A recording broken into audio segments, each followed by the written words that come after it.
The root cause of your stress isn't coming from where you think it actually is. It's not about life circumstances or how busy you are.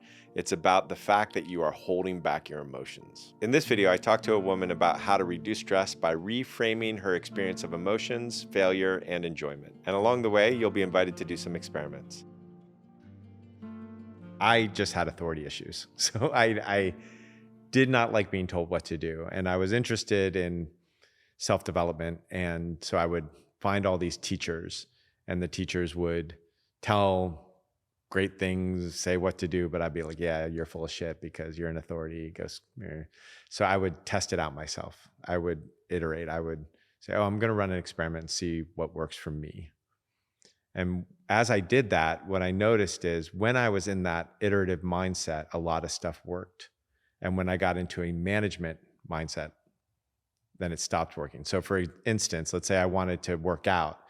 If I was iterative, oh, I hear this might work, or this might work, or this might work, and I tried those different things, I would be working out. But if I went to, I know what I should do, I should work out 6 times a week, then it wouldn't work. And later I found out what caused that. And it's this structure in your head called the habenula. And it's in all vertebrates. And it basically is a part of the brain that tells us, hey, you shouldn't fail too much, or you shouldn't fail twice. So let's say, for instance, I was going to fight for dominance in a tribe and I lost. I probably shouldn't do that right away again, or I'd be dead. Or if I eat that mushroom and I got sick, I probably shouldn't do that again. And there's a structure in the brain that prevents us from making a mistake over and over again. But basically what that does is it makes us not feel good about failure. So the way this works in our system is we're hanging out and we say, hey, we're going to have a diet, and we try that diet, and then we fail one day and we just go, screw it, I'm not going to even try anymore. And boom, we're eating chocolate cake. Whereas if you have a diet and you say, oh, on Thursdays I get a cheat day, and you fail on that Thursday because it's a cheat day, but it's an okay thing to do, then Friday you're back to your diet. And so it's this thing, whereas if you set the idea that you can fail up, then it's incredibly stressful because you will fail at some point. But if you're constantly iterating, if it's an iterative mindset, I'm not trying to get perfect, I'm not trying to get great, I know I'm going to mess up. The way I don't mess up is to try things and try new things, and then try new things, and then try new things. Boom. Then it makes for very easy ways to accomplish things. The thing that creates so much stress and accomplishment is failing and feeling like, oh, now I have to push over a hump to do it again, or, oh, I'm scared to fail. You take all that stress out of the system by just having an iterative mindset. Here is a great experiment that you can do on the iterative mindset. I want you to think about something that you feel deeply stuck on, something that you've been trying to do for a long time and you haven't been able to do it, whether it's lose weight or stop smoking or be nicer to your friends or listen better, whatever it is. I want you to think about it. And then in a minute, I'm going to ask you to pause the video. And what I want you to do is I want you to write 15 distinct iterations that you can make, that you can do to achieve this goal. So it's not one thing in 15 different ways. So for instance, if you're trying to lose weight, one of the things might be play pickleball. One of the things might be walk with a friend. One of the things might be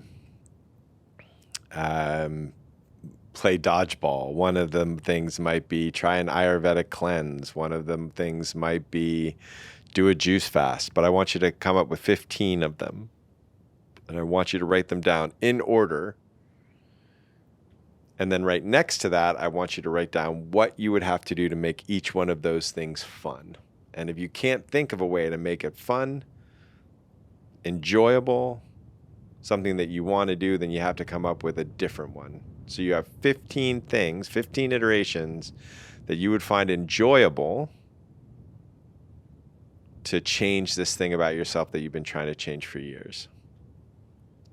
And then once you've finished watching the video, when you're ready, you can just do them in order. You'll do one until it fails, and then you'll do the next until it fails. Maybe one of them doesn't fail. Maybe they all fail, doesn't matter. You're just doing them in order and see what happens. Okay, go ahead and pause the video and complete your list. The second one is enjoyment. And so this one was weird for me to understand. And it's because in business, what happens is there's speed, and we call speed efficiency. So, oh, they did that really quick. They were really efficient. But if you have a really fast car, you don't go, oh, that's an efficient car. The efficient car is the car that does things with the least amount of energy. So if I'm in my business, how do I measure what the least amount of energy is to do something? And it's how much I enjoy it. So if I walk out at the end of the day and I feel better than I walked into the day, I enjoyed it. If I walk out of a meeting and I'm invigorated, then I enjoyed it. And that means I wasn't using as much energy to get the thing done, which means I was efficient. And so when I realized that, oh, prioritizing enjoyment in my work, how do I enjoy the things? And that doesn't mean only that I do different things that I enjoy. It's how do I enjoy the things that I'm doing? If I'm writing emails, what's the way to do that that's enjoyable? What's the way to do that that's painful? If I am having a conversation with a client and I'm selling something, how do I do that in a way that's connecting and enjoying and isn't making me feel like I'm trying to control somebody, because that's not enjoyable. Everything goes through the lens of how do I enjoy this process. So this is going to be an experiment on what it is to feel and to not feel. So it's a really simple experiment. We are going to do everything to not feel our experience in the moment right now. Whatever you have to do to shut down every single emotion, to not feel at all. If you're feeling numb, you're still feeling numb, so you're not even allowed to feel numb. You can't feel anything. Whatever you have to do, whatever you have to tighten, whatever you have to do to feel absolutely nothing.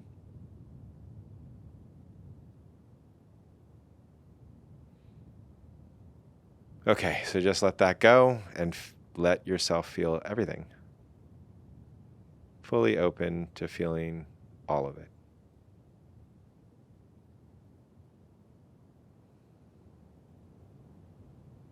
You don't have to try to feel anything. You're just experiencing whatever is happening in this moment without any resistance. You don't have to try, you're just allowing all of what's here.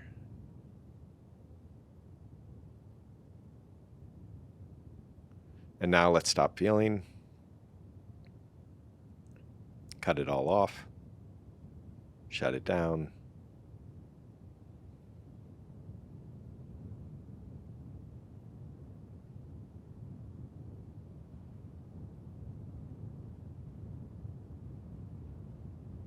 All the way. No emotions at all.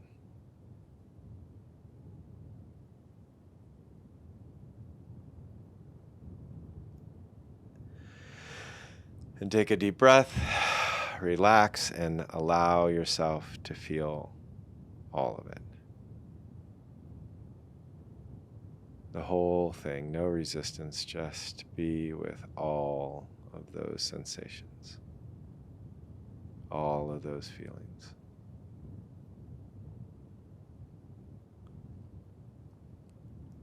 Big welcoming arms.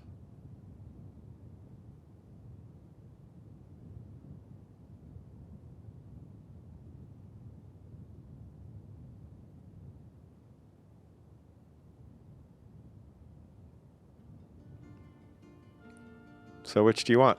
A life where you're feeling or a life where you're not feeling? What most people think about getting to joy is, oh, I'm going to try to be happy and that's going to create joy. Or I'm going to try not to be angry or sad and that's going to create joy. But there's a huge difference between joy and joy, like, oh, I'm supposed to be happy and nice. That rigid thing and that loose thing of joy. And so the trick instead is to actually feel everything. And the Tibetans have this great thought structure on it, and the traditional Chinese medicine has this great thought structure about all of these emotional channels and how they are when they're unkinked. And you'll start to see things like, oh, fear is really excitement without the breath. That if you actually fully feel your fear, there's often a lot of excitement there. And there's a lot of energizing that happens with it. And so these emotional structures, if we start to welcome them, they change. What people call anger isn't anger, it's repressed anger, it's kinked anger. What people call fear isn't fear, it's a kinked fear, it's a strangled, it's repressed. And if you allow all of these emotions to move through you fluidly, what happens is you feel a lot more joy, and there's a lot more joy in each of the emotions. Oftentimes, what we see as stress and overwhelm is just emotions that are stuck, and we're just holding that musculature so tightly. So it's a really cool way to move from stress to joy. So I want to leave you with this last experiment you can take with you, and you can use it anytime. I highly suggest doing it at least once a day for a week. And what you're going to do is you're going to do the same thing that you did in the last exercise, where you go back and forth between not feeling and feeling, not feeling and feeling. But this time, you are going to allow the feeling state to last longer and longer, and the not feeling state to be shorter and shorter. So you're going to just get longer and longer moments of feeling and shorter feelings of not feeling. If you notice that when you're feeling, you start resisting, that's not a problem. That's just a sign to super resist, to resist every emotion. That's your moment to go, oh, I'm resisting an emotion. I'm going to go all the way there. And once you've gone all the way there, then you come back and you feel everything, the unresisted feeling state. If you get distracted, no problem. You'll notice that in the distraction that the feelings will often try to constrict. And if they do, then you just go to super constriction once you've noticed the distraction. And then once those are super constricted for a while, then you go back to the feeling state. And so just do that for like 15, 20 minutes a day for 7 days and see how much your life changes, how much consciousness you have on your day-to-day about how much you're holding back your emotional experience. If you found this video helpful, please subscribe. And if you want more tools for reducing stress, you can go here or click on the link below.